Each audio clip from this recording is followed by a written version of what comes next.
Mary Shelley's Frankenstein. Part 1. Letters. Letter 1. To Miss Saville, England. St. Petersburg, December 11th, 17. You will rejoice to hear that no disaster has accompanied the commencement of an enterprise which you have regarded with such evil forebodings. I arrived here yesterday, and my first task is to assure my dear sister of my welfare and increasing confidence in the success of my undertaking. I am already far north of London, and as I walk in the streets of Petersburg, I feel a cold northern breeze play upon my cheeks, which braces my nerves and fills me with delight. Do you understand this feeling? This breeze, which has traveled from the regions towards which I am advancing, gives me a foretaste of those icy climes.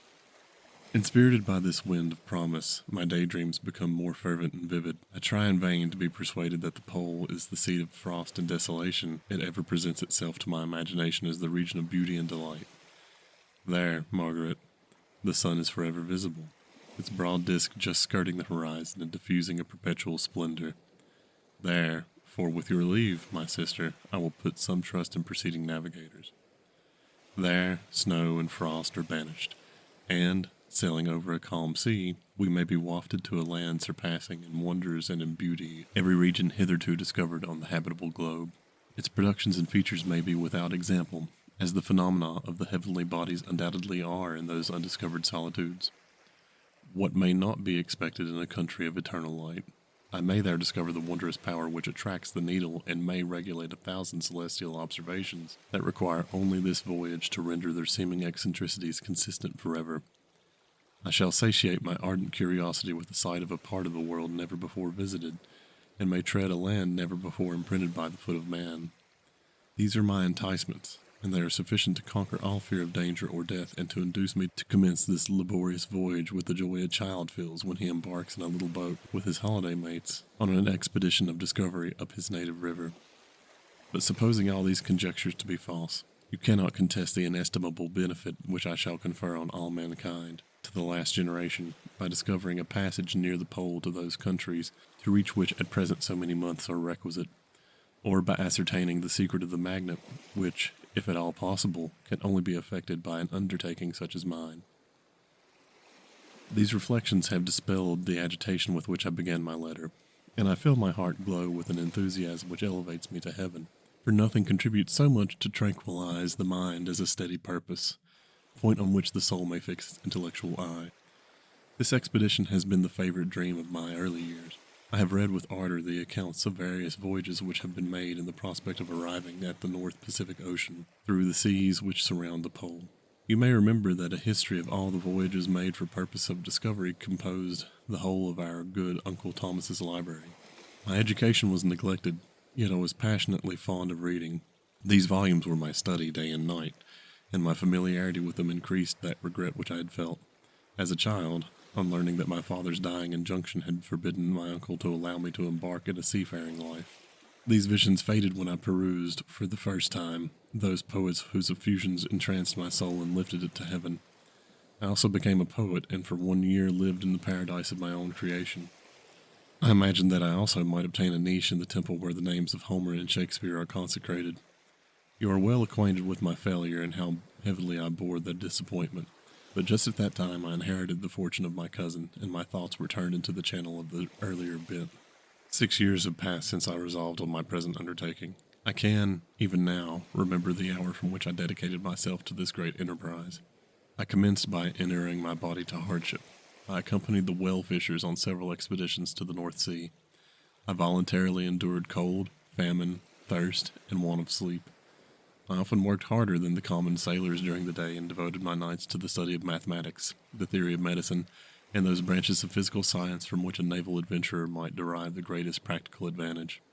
Twice I actually hired myself as an undermate in a Greenland whaler, and acquainted myself to admiration. I must own I felt a little proud when my captain offered me the second dignity in the vessel and entreated me to remain with the greatest earnestness, so valuable did he consider my services. And now, dear Margaret, do I not deserve to accomplish some great purpose? My life might have been passed in ease and luxury, but I preferred glory to every enticement that wealth placed in my path. Oh, that some encouraging voice would answer in the affirmative. My courage and my resolution is firm, but my hopes fluctuate, and my spirits are often depressed. I'm about to proceed on a long and difficult voyage, the emergencies of which will demand all of my fortitude. I am required not only to raise the spirits of others, but sometimes to sustain my own when theirs are failing. This is the most favorable period for traveling in Russia. They fly quickly over the snow in their sledges. The motion is pleasant, and in my opinion, far more agreeable than that of an English stagecoach. The cold is not excessive, if you are wrapped in furs, a dress which I have already adopted, for there is great difference between walking the deck and remaining seated motionless for hours, when no exercise prevents the blood from actually freezing in your veins. I have no ambitions to lose my life on the post road between St. Petersburg and Archangel. I shall depart for the latter town in a fortnight or 3 weeks, and my intention is to hire a ship there, which can easily be done by paying the insurance for the owner, and to engage as many sailors as I think necessary among those who are accustomed to the whale fishing. I do not intend to sail until the month of June, and when shall I return? Ah, dear sister, how can I answer this question? If I succeed, many, many months, perhaps years will pass before you and I may meet. If I fail, you will see me again soon, or never. Farewell, my dear, excellent Margaret. Heaven shower down blessings on you, and save me, that I may again and again testify my gratitude for all your love and kindness. Your affectionate brother, R. Walton. Letter 2. To Miss Seville, England. Archangel, 28th March, 17. How slowly the time passes here, encompassed as I am by frost and snow. Yet a second step is taken towards my enterprise. I have hired a vessel and am occupied in collecting my sailors. Those whom I have already engaged appear to be men on whom I can depend and are certainly possessed of dauntless courage. But I have one want which I have never yet been able to satisfy, in the absence of the object of which I now feel as a most severe evil. I have no friend, Margaret. When I am glowing with the enthusiasm of success, there will be none to participate in my joy. If I am assailed by disappointment, no one will endeavor to sustain me in dejection. I shall commit my thoughts to paper, it is true, but that is a poor medium for the communication of feeling. I desire the company of a man who could sympathize with me, whose eyes would reply to mine. You may deem me romantic, my dear sister, but I bitterly feel the want of a friend. I have no one near me, gentle yet courageous, possessed of a cultivated as well as of a capricious mind, whose tastes are like my own, to approve or amend my plans. How would such a friend repair the faults of your poor brother? I am too ardent in execution and too impatient of difficulties. But it is still a greater evil to me that I am self-educated. For the first 14 years of my life I ran wild on a common and read nothing but our Uncle Thomas's books of voyages. At that age I became acquainted with the celebrated poets of our own country, but it was only when it had ceased to be in my power to derive its most important benefits from such a conviction that I perceived the necessity of becoming acquainted with more languages than that of my native country. Now I am 28, and am in reality more illiterate than many schoolboys of 15. It is true that I have thought more, and that my daydreams are more extended and magnificent, but they want, as the painters call it, keeping, and I greatly need a friend who would have sense enough not to despise me as romantic, and affectionate enough for me to endeavor to regulate my mind. Well, these are useless complaints. I shall certainly find no friend on the wide ocean, nor even here in Archangel, among merchants and seamen. Yet some feelings, unallied to the dross of human nature, beat even in these rugged bosoms. My lieutenant, for instance, is a man of wonderful courage and enterprise. He is madly desirous of glory, or rather, to word my phrase more characteristically, of advancement in his profession. He is an Englishman, and in the midst of a national and professional prejudices, unsoftened by cultivation, retains some of the noblest endowments of humanity. I first became acquainted with him on board a whale vessel. Finding that he was unemployed in the city, I easily engaged him to assist in my enterprise. The master is a person of excellent disposition, and is remarkable in the ship for his gentleness and the mildness of his discipline. This circumstance, added to his well-known integrity and dauntless courage, made me very desirous to engage him. A youth passed in solitude, my best years spent under your gentle and feminine fosterage, has so refined the groundwork of my character that I cannot overcome an intense distaste to the usual brutality exercised on board ship. I have never believed it to be necessary, and when I heard of a mariner equally noted for his kindliness of heart and the respect and obedience paid to him by his crew, I felt myself peculiarly fortunate in being able to secure his services. I heard of him first in a rather romantic manner, from a lady who owes to him the happiness of her life. This, briefly, is his story. Some years ago, he loved a young Russian lady of moderate fortune, and having amassed a considerable sum in prize money, the father of the girl consented to the match. He saw his mistress once before the destined ceremony, but she was bathed in tears, and throwing herself at his feet, entreated him to spare her, confessing at the same time that she loved another, but that he was poor and that her father would never consent to the union. My generous friend reassured the suppliant, and on being informed of the name of her lover, instantly abandoned his pursuit. He had already bought a farm with his money, on which he had designed to pass the remainder of his life, but he bestowed the whole on his rival, together with the remains of his prize money to purchase stock, and then himself solicited the young woman's father to consent to her marriage with her lover. But the old man decidedly refused, thinking himself bound in honor to my friend, who, when he found the father inexorable, quitted his country, nor returned until he heard that the former mistress was married according to her inclinations. What a noble fellow, you will exclaim. He is so, but then he is wholly uneducated. He is as silent as a Turk, and a kind of ignorant carelessness attends him, which, while it renders his conduct the more astonishing, detracts from the interest and sympathy which otherwise he would command. Yet do not suppose, because I complain a little, or because I can conceive a consolation for my toils, which I may never know, that I am wavering in my resolutions. Those are as fixed as fate, and my voyage is only now delayed until the weather shall permit my embarkation. The winter has been dreadfully severe, but the spring promises well, and it is considered a remarkably early season, so that perhaps I may sail sooner than I expected. I shall do nothing rashly. You know me sufficiently to confide in my prudence and considerateness whenever the safety of others is committed to my care. I cannot describe to you my sensations on the near prospect of my undertaking. It is impossible to communicate to you a conception of the trembling sensation, half pleasurable and half fearful, with which I am preparing to depart. I am going to unexplored regions, to the land of mist and snow, but I shall kill no albatross. Therefore, do not be alarmed for my safety, or if I should come back to you as worn and woeful as the ancient mariner. You will smile at my illusion, but I will disclose a secret. I have often attributed my attachment to, my passionate enthusiasm for, the dangerous mysteries of ocean to that production of the most imaginative of modern poets. There is something at work in my soul which I do not understand.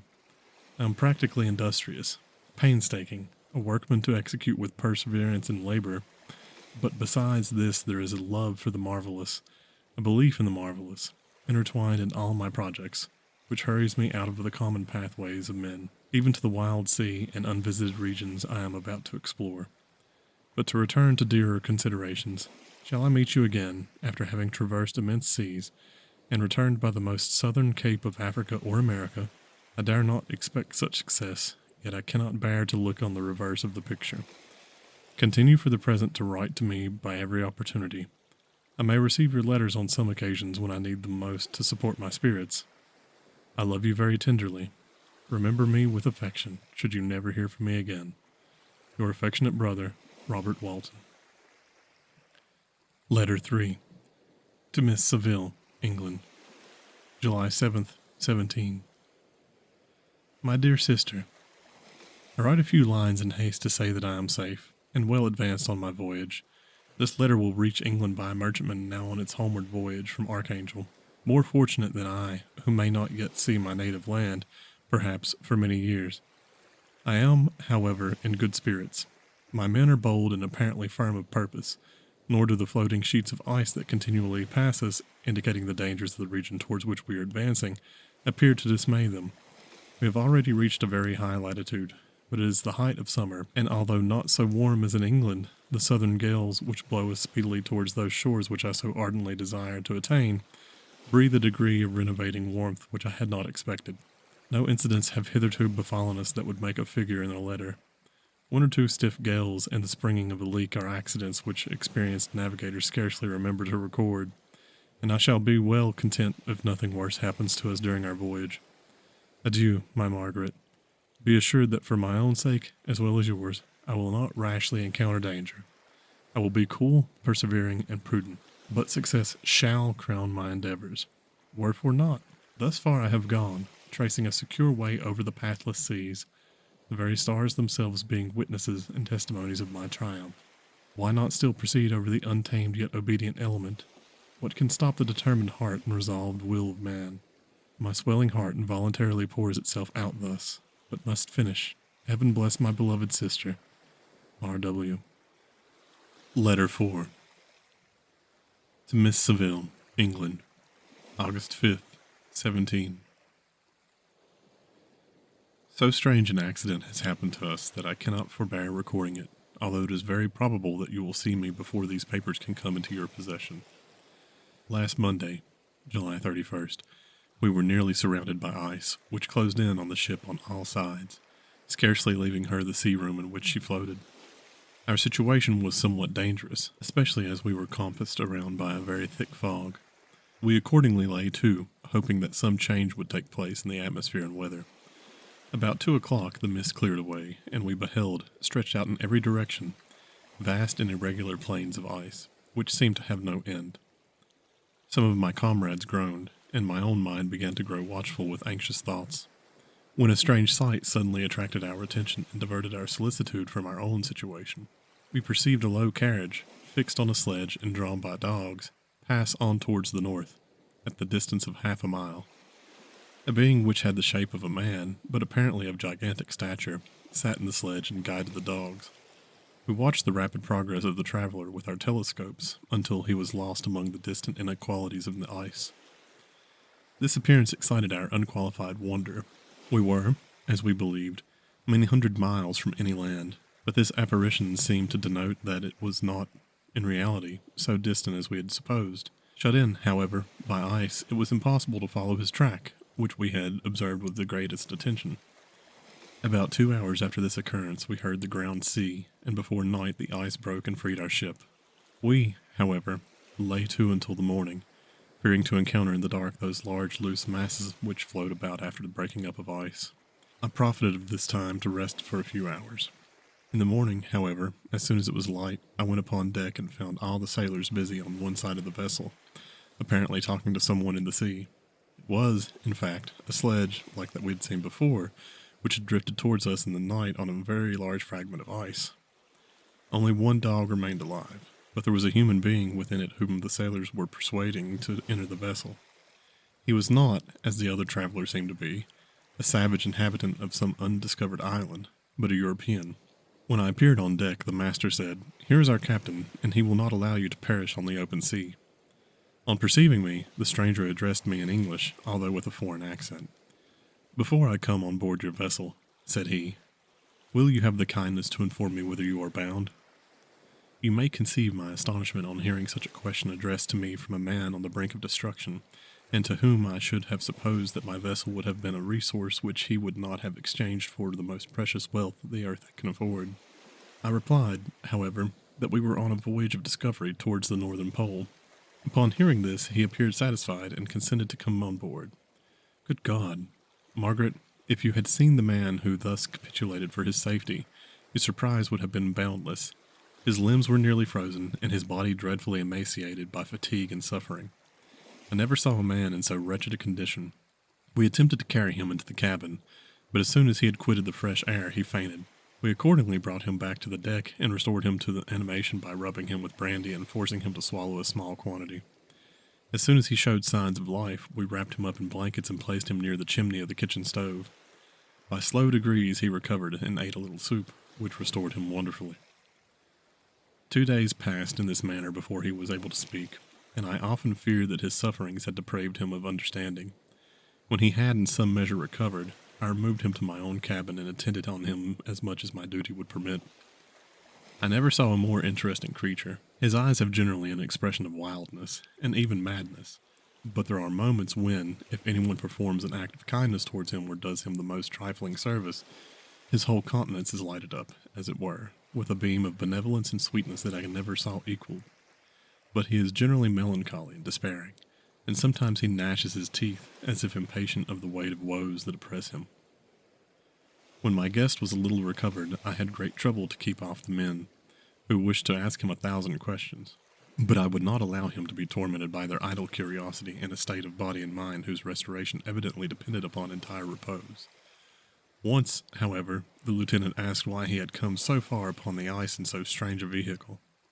His countenance instantly assumed an aspect of the deepest gloom, and he replied, "To seek one who fled from me." "And did the man whom you pursued travel in the same fashion?" "Yes." "Then I fancy we have seen him, for the day before we picked you up we saw some dogs drawing a sledge with a man in it across the ice." This aroused the stranger's attention, and he asked a multitude of questions concerning the route which the demon, as he called him, had pursued. Soon after, when he was alone with me, he said, "I have, doubtless, excited your curiosity, as well as that of these good people, but you are too considerate to make inquiries." "Certainly. It would indeed be very impertinent and inhuman in me to trouble you with any inquisitiveness of mine. And yet you rescued me from a strange and perilous situation. You have benevolently restored me to life." Soon after this, he inquired if I thought that the breaking up of the ice had destroyed the other sledge. I replied that I could not answer with any degree of certainty, for the ice had not broken until near midnight, and the traveler might have arrived at a place of safety before that time, but of this I could not judge. From this time a new spirit of life animated the decaying frame of the stranger. He manifested the greatest eagerness to be upon the deck to watch for the sledge which had before appeared, but I have persuaded him to remain in the cabin, for he is far too weak to sustain the rawness of the atmosphere. I have promised that someone should watch for him and give him instant notice if any new object should appear in sight. Such is my journal of what relates to this strange occurrence up to the present day. The stranger has gradually improved in health, but is very silent, and appears uneasy when anyone except myself enters his cabin. Yet his manners are so conciliating and gentle that the sailors are all interested in him, although they have very little communication with him. For my own part, I begin to love him as a brother, and his constant and deep grief fills me with sympathy and compassion. He must have been a noble creature in his better days, being even now in wreck so attractive and amiable. I said in one of my letters, my dearest Margaret, that I should find no friend on the wide ocean, yet I have found a man who, before his spirit had been broken by misery, I should have been happy to have possessed as the brother of my heart. I shall continue my journal concerning the stranger at intervals, should I have any fresh incidents to record. August 13th, 17. My affection for my guest increases every day. He excites at once my admiration and my pity to an astonishing degree. How can I see so noble a creature destroyed by misery without feeling the most poignant grief? He is so gentle, yet so wise. His mind is so cultivated, and when he speaks, although his words are cold with the choicest art, yet they flow with rapidity and unparalleled eloquence. He is now much recovered from his illness, and is continually on deck, apparently watching for the sledge that preceded his own. Yet, although unhappy, he is not so utterly occupied by his own misery, but that he interests himself deeply in the projects of others. He has frequently conversed with me on mine, which I have communicated to him without disguise.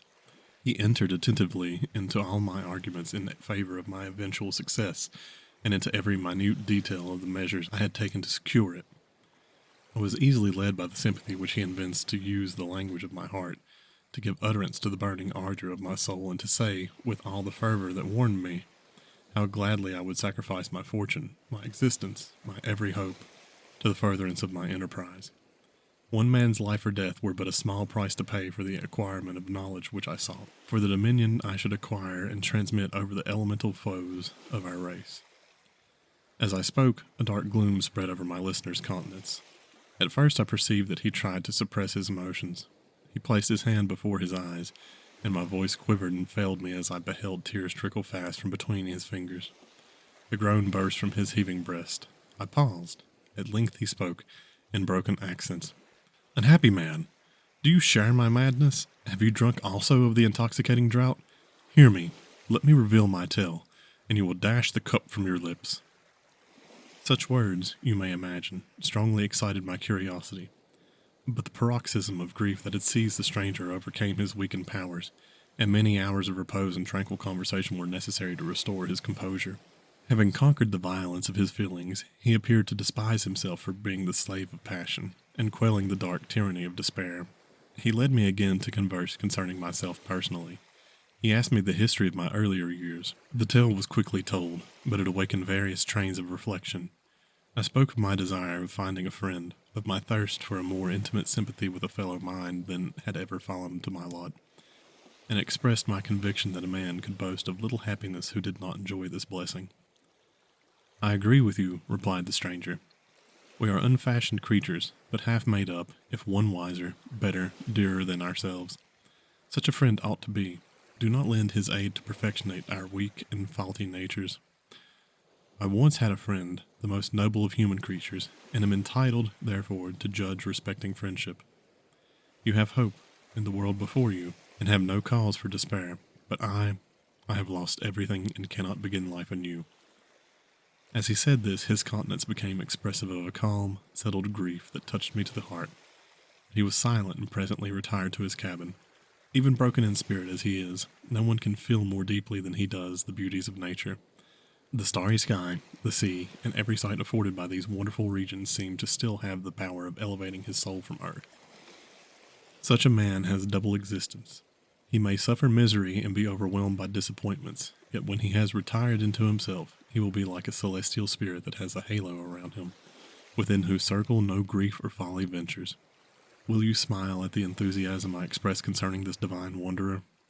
You would not if you saw him. You have been tutored and refined by books and retirement from the world, and you are therefore somewhat fastidious, but this only renders you the more fit to appreciate the extraordinary merits of this wonderful man. Sometimes I have endeavored to discover what quality it is which he possesses that elevates him so immeasurably above any other person I ever knew.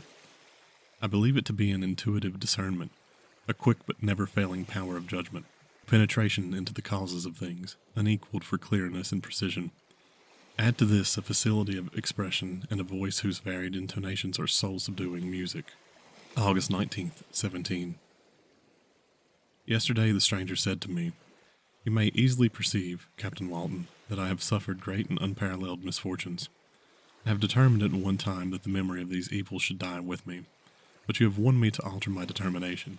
You seek for knowledge and wisdom, as I once did, and I ardently hope that the gratification of your wishes may not be a serpent to sting you, as mine has been. I do not know that the relation of my disasters will be useful to you, yet, when I reflect that you are pursuing the same course, exposing yourself to the same dangers which have rendered me what I am, I imagine that you may deduce an apt moral from my tale, one that may direct you if you succeed in your undertaking and console you in case of failure. Prepare to hear of occurrences which are usually deemed marvelous. Were we among the tamer scenes of nature, I might fear to encounter your unbelief, perhaps your ridicule, but many things will appear possible in these wild and mysterious regions which would provoke the laughter of those unacquainted with the ever-varied powers of nature. Nor can I doubt but that my tale conveys in its series internal evidence of the truth and events of which it is composed. You may easily imagine that I was much gratified by the offered communication, yet I could not endure that he should renew his grief by a recital of his misfortunes. I felt the greatest eagerness to hear the promised narrative, partly from curiosity and partly from a strong desire to ameliorate his fate if it were in my power. I expressed these feelings in my answer. "I thank you," he replied, "for your sympathy, but it is useless. My fate is nearly fulfilled. I wait but for one event, and then I shall repose in peace. I understand your feeling," continued he, perceiving that I wished to interrupt him. "But you are mistaken, my friend. If thus you will allow me to name you, nothing can alter my destiny. Listen to my history, and you will perceive how irrevocably it is determined." He then told me that he would communicate his narrative the next day when I should be at leisure. This promise drew from me the warmest thanks. I have resolved every night, when I am not imperatively occupied by my duties, to record, as nearly as possible in his own words, what he has related during the day. If I should be engaged, I will at least make notes. This manuscript will doubtless afford you the greatest pleasure, but to me, who know him, and who hear it from his own lips, with what interest and sympathy shall I read it in some future day? Even now, as I commence my task, his full-toned voice swells in my ears. His lustrous eyes dwell on me with all their melancholy sweetness. I see his thin hand raised in animation, while the lineaments of his face are irradiated by the soul within. Strange and harrowing must be his story, frightful the storm which embraced the gallant vessel on its course and wrecked it thus.